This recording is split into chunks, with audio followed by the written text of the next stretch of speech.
বিসমিল্লাহির রহমানির রহিম। আসসালামু আলাইকুম। আর একটা রেসিপি নিয়ে আপনাদের সাথে উপস্থিত হয়ে গেলাম। তো সবাই কেমন আছেন? আমি আলহামদুলিল্লাহ ভালো আছি। যে যেখান থেকে আমার ভিডিওটা দেখছেন, কাছে বা দূরে, দেশে বা দেশের বাইরে, সবাইকে জানাচ্ছি আন্তরিকভাবে শুভেচ্ছা এবং অভিনন্দন। তো এখানে আমি 1.5 কাপ পরিমাণ ময়দা নিয়েছি। তার মধ্যে রেগুলার যে রান্নার তেল সেটা আমি দিয়েছি 2 টেবিল চামচ, আর লবণ দিয়েছি। এখন আমি এই শুকনো উপকরণগুলো শুকনো হাতে ভালো করে মিক্সড করে নেব। আজকে আপনাদের সাথে একটা পিঠার রেসিপি শেয়ার করব।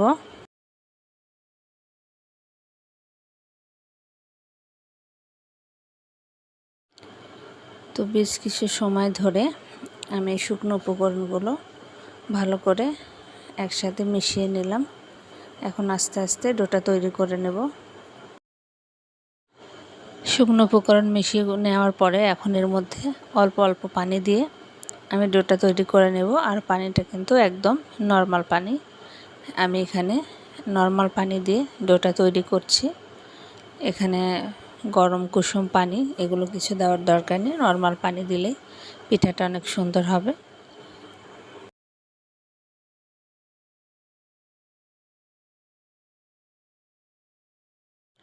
তো মাশাআল্লাহ করে আমার পিঠার ডোটা কমপ্লিট হয়ে গেছে, আলহামদুলিল্লাহ। এখন আমি এই ডোটা রেখে দেব কিছুক্ষণের জন্য ঢাকা চাপা দিয়ে। আমি এরকম ছোট ছোট রুটির মতো লেচি কেটে বেলে নিয়েছি। এখন সেটা চারধার সমান করে চৌকো চৌকো করে কেটে নেব। আর রুটিটা এবড়ো থেবড়ো হয়ে গেলেও কোনো সমস্যা নেই, যেহেতু কেটে আমি স্কোয়ার একটা শেপ দিয়ে নেব। সেই ক্ষেত্রে যেমন খুশি তেমন হোক, তাতে কোনো প্রবলেম নেই।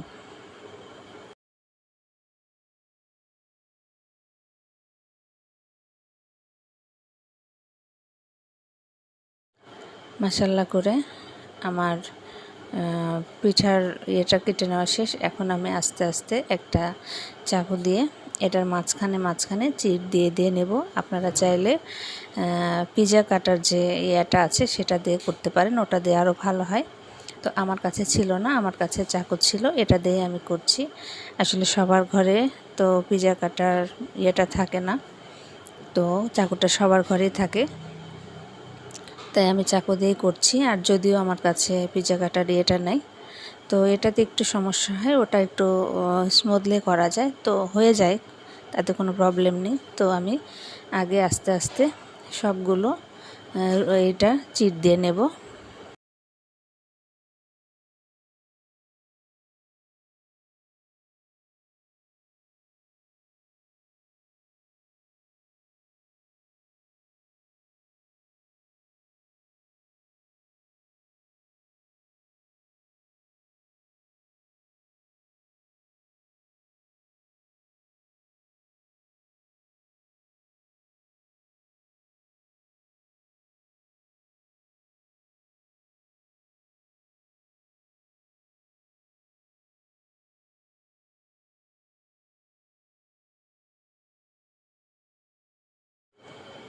মাশাআল্লাহ করে আমার এগুলো চিড় দেওয়া হয়ে গেছে। তবে একটা ভুল হয়েছে, আমার উপরের দিকটা একটু জায়গা রাখা লাগতো, সেটা কম হয়েছে। এখন আমি এই যে চিড় দিয়েছি, এক পাশের ইয়েটা আরেক পাশে একটু উল্টে দেব এবং হাত দিয়ে মাথাগুলো আস্তে আস্তে চেপে দেব।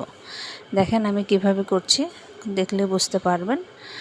আর আরেকটা কথা, আমি এটা একটু ছোট করে করছি। আর একটু এই দেখেন এই ইয়েগুলো ছোট হয়ে গেছে, একটু মাথার কাছে একটু জায়গা রাখা লাগতো, দুই পাশে একটু জায়গা রেখে চিড় দেওয়া লাগতো। তো যাই হোক, আমি একটা ভাঁজ দিয়েছি, এখন আরেকটা ভাঁজ দিয়ে নেব এরকম করে। তো এই ভাঁজটা দেওয়ার আগে একটু পানি, দুই পাশে একটু পানি ভরিয়ে নিলে ভাঁজগুলো একটু সুন্দর হবে, তাহলে আর খুলে যাওয়ার সম্ভাবনা থাকবে না।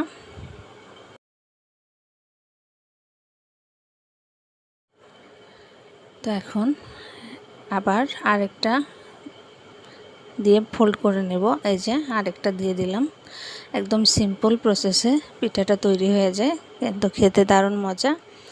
তো শীতের শুরুতেই একটা পিঠা বানানো দিয়ে স্টার্ট করে দিলাম। আলহামদুলিল্লাহ এখন মাথাগুলো এরকম করে চেপে দিলাম। এটা অনেকে অনেকভাবে দেয়, আমি এরকম করে দিয়েছি। আর হয়তো এক পাশ থেকে আরেক পাশে একটা ভাঁজ করেও দেওয়া যায়, সমস্যা নেই। আবার এক পাশে এরকম ভাঁজ দিলাম, উল্টো পাশে উল্টিয়ে আবার একটা ভাঁজ দেওয়া যায়।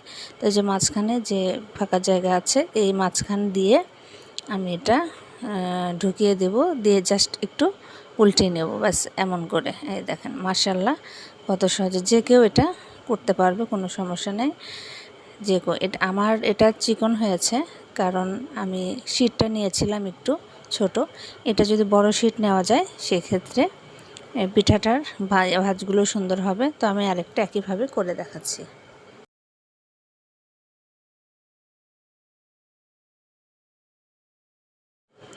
আপনাদের বোঝার সুবিধার্থে আমি আরেকটা পিঠা একইভাবে করে দেখাচ্ছি, দেখতে থাকুন। আপনারা এভাবেই করলে জিনিসটা অনেক ভালো হবে। আর মাথার কাছে বা পিছন দিকে একটু জায়গা রাখবেন, তাহলে অনেক সুবিধা হবে। আর পারলে এই শীটটা একটু বড় করে নেবেন। আমার রুটিটা ছোট ছিল, তার কারণে এই চৌকোটা ছোট হয়েছে। এটা যদি আরেকটু লম্বা মতো হতো তাহলে পিঠাগুলো আরেকটু ভালো হতো, আর একটু সুন্দর হতো। তো এর পরবর্তী পিঠাগুলো আমি একটু বড় বড় করে বানাবো। তো আমার এই পিঠার রেসিপিটা যদি আপনাদের একটু ভালো লাগে, যদি একটু উপকৃত হয়ে থাকেন বা একটু মন ছুঁয়ে থাকে, তাহলে একটা লাইক করবেন, একটা কমেন্ট করবেন আর শেয়ার করবেন। আর যদি খুব বেশি ভালো লেগে যায় তাহলে ফ্রেন্ডস অ্যান্ড ফ্যামিলির সাথে শেয়ার করবেন। শেয়ার করতে ভুলবেন না। আমার চ্যানেলটি সাবস্ক্রাইব করবেন এবং পাশে থাকা বেল আইকনটি অবশ্যই বাজিয়ে রাখবেন। পরবর্তী ভিডিও নোটিফিকেশন সর্বপ্রথম আপনাদের কাছে চলে যাবে। আর যারা অলরেডি করে দিয়েছেন সাবস্ক্রাইব, তাদের অসংখ্য অসংখ্য ধন্যবাদ। অন্তর থেকে অনেক দোয়া এবং অনেক ভালোবাসা আপনাদের জন্য।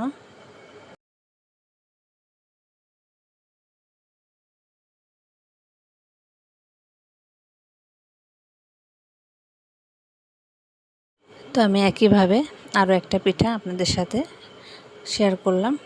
তো আমি আগে বলেছিলাম যে আমার এই রুটিটা ছোট ছিল, তার কারণে শীটটা ছোট হয়েছে। আপনারা একটু রুটির শীটটা একটু বড় করে নেবেন আর যতটা সম্ভব চিকন করে নেওয়ার চেষ্টা করবেন। যদি পিজা কাটার কাটারটা থাকে তাহলে অনেক ভালো হয়। আর যার কাছে না থাকবে তাহলে আমার মতো এই ছুরি দিয়ে করতে পারেন, কোনো সমস্যা নেই। একটু সময় লাগে, জাস্ট এতটুকুই, থেকে বেশি কিছু না। আমি বলেছিলাম পরবর্তী পিঠাগুলো একটু বড় করে করব। দেখেন মাশাআল্লাহ করে আমি পরবর্তী পিঠাগুলো কিন্তু একটু বড় করে করেছি। আর মাঝখানে ভাঁজটা দিইনি, ভাঁজটা খুলে রেখেছি। আলহামদুলিল্লাহ দেখেন এই যে কত সুন্দর হয়েছে, অনেক সুন্দর হয়েছে মাশাআল্লাহ। তো এখন এই পিঠাগুলো দেখেন কত ঝরঝরে আর সরু সরু হয়েছে। এখন আমি এই পিঠাগুলো বিসমিল্লাহর নামে ভাজতে চলে যাব। তার আগে চিনি শিরাটা করে রাখি, তাহলে সুবিধা হবে। তো পিঠাগুলো এক সাইডে রেখে দিয়েছি। এখন একটা প্যান বসিয়ে দিয়েছি, তার মধ্যে আমি চিনি দিয়ে দিলাম। এটা আমি লং দিয়ে রেখেছিলাম, আমি চিনিতে লং দিয়ে রাখি। আর একটা টিপস আপনাদের সাথে শেয়ার করি, আপনারা যদি চিনিতে লং দিয়ে রাখেন তাহলে চিনিতে কিন্তু পিঁপড়া লাগবে না আর অনেক ঝরঝরে থাকবে, চিনি একদম দলা লেগে যাবে না। আর আমি এখানে 1 কাপের মতো চিনি দিয়েছি আর তার মধ্যে হাফ কাপের মতো পানি দিয়েছি। এখানে যে পরিমাণ চিনি দেবেন তার অর্ধেক পরিমাণ পানি দেওয়ার চেষ্টা করবেন। এখন আমি এই চিনিগুলো গলিয়ে নেব এবং শিরা তৈরি করে নেব। এই শিরাটা বেশি ঘন করার দরকার নেই, আবার একেবারে পাতলাও করা যাবে না, তাহলে পিঠাগুলো প্যাচপ্যাচে হয়ে যাবে। আর বেশি শিরা যদি ঘন করেন সেক্ষেত্রে মানে পিঠাটার গায়ে দানা দানা মতো লেগে যাবে, সেটাও করা যাবে না। তো পারফেক্ট পিঠা খেতে চাইলে শিরাটা মাঝামাঝি করতে হবে। যখন দেখবেন যে একতাল লেগে গেছে, হাতে একটু চাপ দিয়ে দেখবেন, যখন দেখবেন একতাল লেগে গেছে তখনই আপনি শিরাটা নামিয়ে নিতে হবে। পারলে আপনারা একটা কাজ করতে পারেন, লেবুর রস এই শিরাটার মধ্যে দিতে পারেন, তাহলে শিরাটা আর কখনোই জমাট বাঁধবে না। তো আমার কাছে লেবুটা দিতে মন চায় নাই, একটু টকটক লাগবে, এই কারণে আমি দিতে চাই না। আর পিঠাটা আমি বেশ কিছুদিন সংরক্ষণ করে রাখবো, তার জন্য আপনারা যদি টাটকা টাটকা বানিয়ে খেতে পছন্দ করেন তাহলে এর মধ্যে লেবুর রসটা দিতে পারেন, তাহলে কিন্তু শিরাটা জমাট বেঁধে যাবে না। তো মাশাআল্লাহ করে আমার শিরাটা হওয়ার মধ্যে আমি আর কিছু সময় এটা তৈরি করে নেব।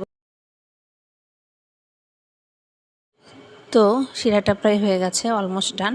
তো দেখেন আপনাদের সুবিধার্থে দেখাচ্ছি, এই দেখেন যেরকম একতার যদি লেগে যায় তাহলে বুঝতে পারবেন যে আপনাদের শিরাটা অলমোস্ট কমপ্লিট।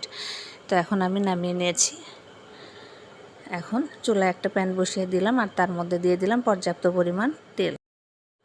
তেলটা গরম হওয়ার জন্য অপেক্ষা করছি।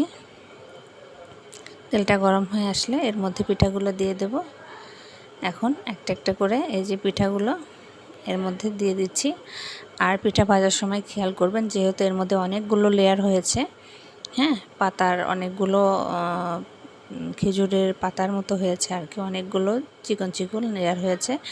এগুলো যদি আপনি হাই হিটে ভাজতে যান তাহলে লেয়ারগুলো পুড়ে যাবে আর পিঠাগুলো মচমচে হবে না। আর পিঠাগুলো যদি মচমচে না হয় তাহলে চিনি শিরাতে দেওয়ার পরেও এটা কিন্তু ক্রিস্পি হবে না। তাহলে এটা একটা কেমন হবে আমি আপনাদের বোঝাতে পারছি না, না ক্রিস্পি হবে না ভাজা হবে, সেই ক্ষেত্রে দাঁতে গলানো যাবে না, এরকম একটা টাইপের পিঠা হবে। তো অতএব পিঠাগুলো মিডিয়াম টু লো আঁচে ভাজবেন এবং সময় নিয়ে ভাজার চেষ্টা করবেন। আর অবশ্যই পিঠাগুলো একদম কড়া বাদামি করে ভাজতে হবে, তাহলে পিঠাগুলো অনেক ক্রিস্পি হবে। আর চিনি শিরাতে দিলেও কিন্তু প্যাচপ্যাচে হবে না, অর্থাৎ একদম নেতিয়ে যাবে না যেটাকে বলে। তো আমি একটু কড়া করে অল্প আছে। আর সবচাইতে বড় কথা যে ভাজির কাজগুলো, ফ্রাই যে জিনিসগুলো হবে সেই জিনিসগুলো কিন্তু একটু সময় নিয়ে ধৈর্য সহকারে করতে হয়। আর ধৈর্য না থাকলে রান্নাটা কোনোদিনও করা যাবে না।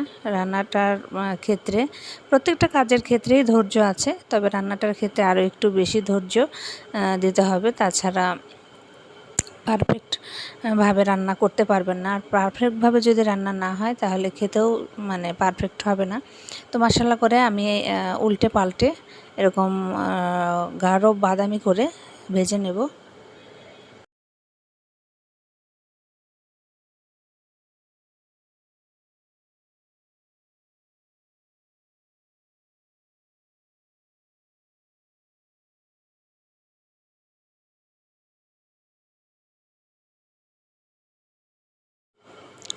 তো এই দেখেন মাশাআল্লাহ করে আমার এই পিঠাগুলো আমি এই রকম করে সবগুলো ভেজে নেব। আপনাদের বোঝার সুবিধার্থে আমি উঠিয়ে একটু দেখাচ্ছি। এই দেখেন আমার পিঠার একটু অংশ কিন্তু সাদা নেই, একদম মচমচে হয়েছে পিঠাটা। এখন যদি আমি ভাঙতে যাই পিঠাগুলো কিন্তু হাতে নিলে একদম গুঁড়িয়ে যাবে।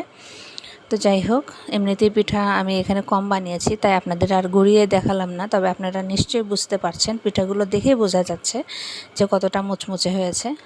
মাশাআল্লাহ আমি যেরকম চেয়েছিলাম তা সেই রকমই হচ্ছে আর কি। আল্লাহ পাকের অশেষ রহমত, অশেষ নেয়ামত, আল্লাহ পাকের নেয়ামত। তো আল্লাহ পাকের দরবারে লাখ লাখ শুকরিয়া। এখন আমি সবগুলো পিঠে যেগুলো ভাজা হয়েছে সেগুলো পর্যায়ক্রমে উঠিয়ে নেব। এই দেখেন আমি এভাবে সবগুলো পিঠা পর্যায়ক্রমে উঠিয়ে।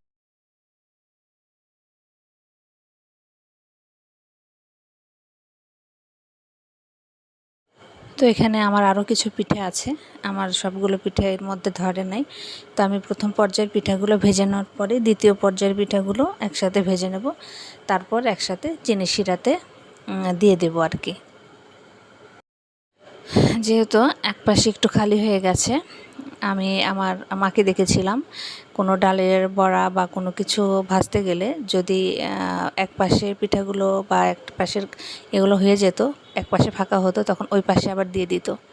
তো যাই হোক আমিও এরকম করে, যেহেতু এ পাশে এগুলো কম ভাজা হচ্ছে আবার ওই পাশে জায়গাটাও ফাঁকা পড়ে আছে, আর বাদ বাকি পিঠাগুলো আমি আস্তে আস্তে এই পাশে উল্টা পাল্টে ভেজে নেব আর ওই পাশে পিঠাগুলো দিয়ে দেবো, তাহলে ওইগুলোও আস্তে আস্তে রান্না হয়ে যাবে। তো সবগুলো পিঠা ভেজে নিয়ে আপনাদের সাথে আবার ফেরত আসছি।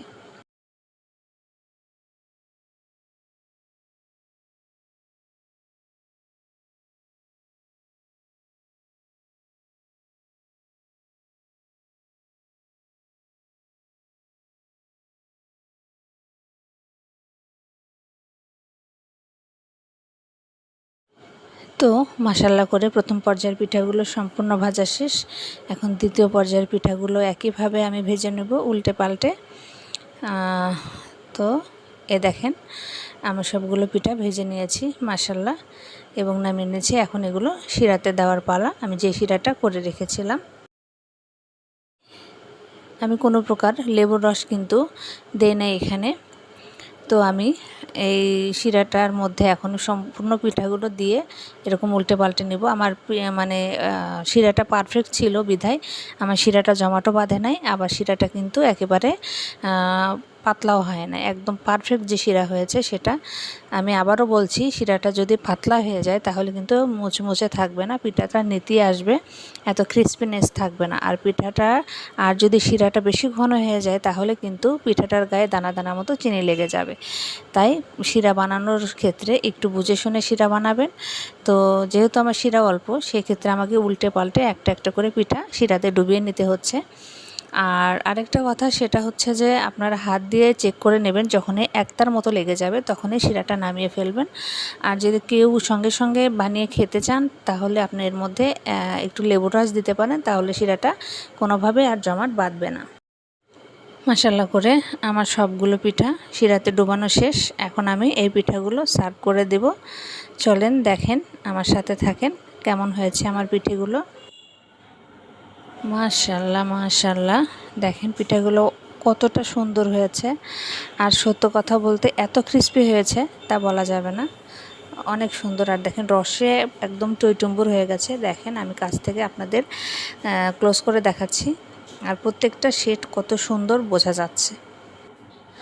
তাহলে আজকের মতো আর ভিডিওটা বড় করছি না, এখানেই বিদায় নেব।